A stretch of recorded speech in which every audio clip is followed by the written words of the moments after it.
So here we are, right where we left off, doing tip of the weeks, and well, one tip for each day, and I decided to make it Rod Week, right? Why the heck not? And I covered Hmx, and today I'm going to be doing Fenwick, and there's a reason why I'm doing respective rod brands, because they're proprietary and they each have something a little different about them. So this is Fenwick Rods. For those of you that have subscribed, if you haven't, you have to go through the drill, right? Could you please subscribe if you have not? Thank you. I guess I'm almost drawing a blank. I have so much of a long history with Fenwicks. I guess I could probably start at the very beginning.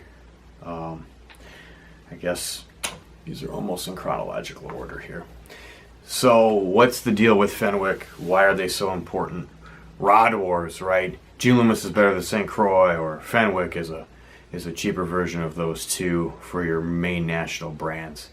And saying that Fenwicks are cheap is just not really fair or true. What Fenwicks have is the HMG was the original graphite rod. So if someone tells you Fenwick doesn't build a good rod, they were the pioneers of graphite. They were taken off with graphite when some manufacturers using boron or composite fiberglass. My first one-piece rod that was a better name brand rod, where I actually paid full price, starting to get really serious about fishing, is this Fenwick Eagle Gt. This is like a 6-foot medium light, but this is a classic taper, quite a bit of bend in there.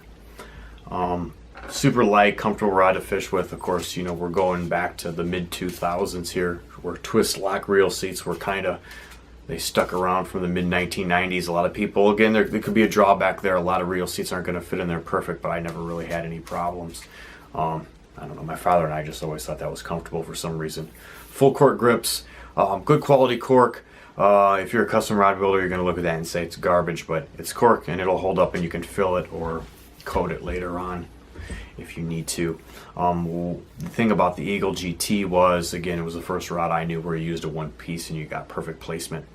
So the Eagle GTs had a tremendous reputation for sensitivity and value, and they labeled them, I think, like an IM6. So I paid 59 bucks and they were well worth it. I got quite a few fishing trips out of them. Now they're called the Eagle. So what they're called now, or they're called Eagles. And the point I was trying to make is, now I guess cork composite is less expensive than cork, but they're still starting these at 59 bucks. But again, you get a nice balanced reel seat here.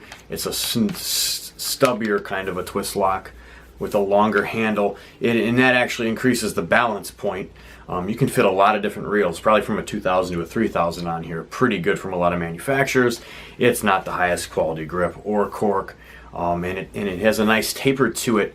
So Fenwick, for the money, really gives you, right, your blank is the primary piece of equipment you're going to use, your tool for fishing. Fenwick really has been an innovator in making good stuff for not a tremendous amount of money. I know a lot of diehard fishermen who fish Eagles who have fished more expensive rods, and they do a nice little touch on it with the butt section. They've got the Fenwick and the nice logo here.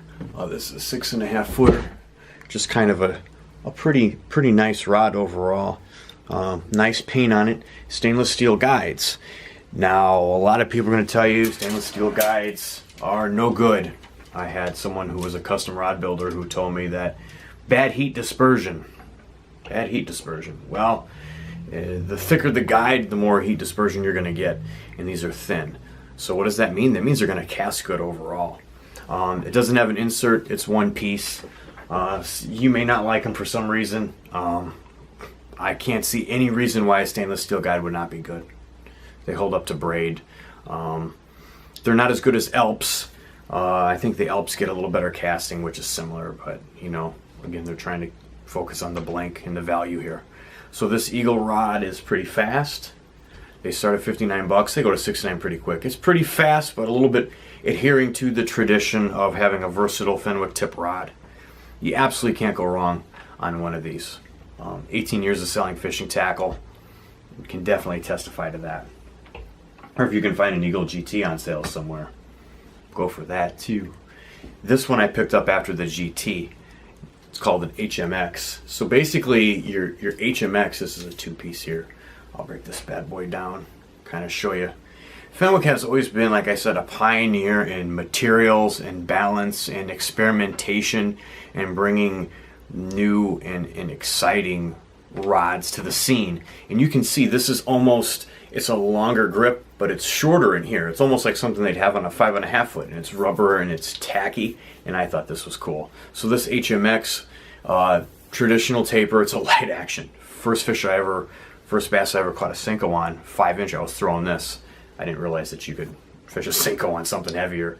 And again, this is older, classic tip. And I just wanted to go over this HMX and the Eagle because those have a 5-year warranty, and you can bump up to $99, which is if you can't afford $99, you don't need this HMG. The Eagle is probably just about as sensitive. This is an older gen. It's an HMG, and you can kind of see that they're going, again, this was the first time they ushered in higher quality core composite on a rod. I think they were the first major manufacturer to do it, and they still use it. They paired this up with, again, nicer Fuji reel seat for $99. This one has Fuji guides, carbon veil technology. Gosh, I wish I had video back then. Wish there were action cameras. I caught a 22-inch big pig female on a white worm in springtime on this. Faster tips. So what you can see is through the chronology of rods and also carbon veils. So for those a few years back that thought carbon was new in rods, carbon's just graphite. So in essence, you can see the chronology in Fenwick, that giving the customers what they demand, rod tapers going from classic to more intermediate like the Eagle, the regular Eagle, the new current model. And the new HMG is probably going to be a little faster than the old one. Probably a little rods get more faster and more responsive. But in essence, for the tip of the day, if you're newer to bass fishing, I've seen some channels where a lot of people are using store-bought brand rods. If you're using that or an inexpensive rod, you absolutely can't go wrong. If you're going to make your first name brand rod, make it a Fenwick, make it an Eagle. The HMX is $80 and you get a 5-year warranty. For $20 more, the HMG you get a lifetime. So I always recommend an Eagle for the value and an HMG. And Fenwick, I'm not sponsored by Fenwick, but they're pretty good with their warranties. You know, there's no tiered systems. If you break one, they're pretty good about replacing it. So Fenwick has been around. They're a legendary rod maker. I like that if I'm selling tackle, I can recommend them to somebody and I can feel good about it. Any rod can break if if you're not taking care of them. I know there's a rumor that Fenwick's break and St. Croix don't and things like that. St. Croix is a really durable rod. I think that's going to be the next video. So for tip of the day, I'll continue with rod break later on. Just quick tip of the day. If it's going to be your first name brand rod, try a Fenwick. And if you haven't fished a Fenwick in a while, check out the new HMG. It's probably going to be exciting. That's probably your best name brand rod for the buck with a lifetime warranty for $99. And that's pretty much it. So leave me some comments if you fish Fenwicks, if you like them, if there's anything you thought I missed. And for those of you that weren't so familiar with Fenwick, I hope I was able to fill in as many questions as possible in the short amount of time I do this. So take care, everyone. If you're not a member, please subscribe.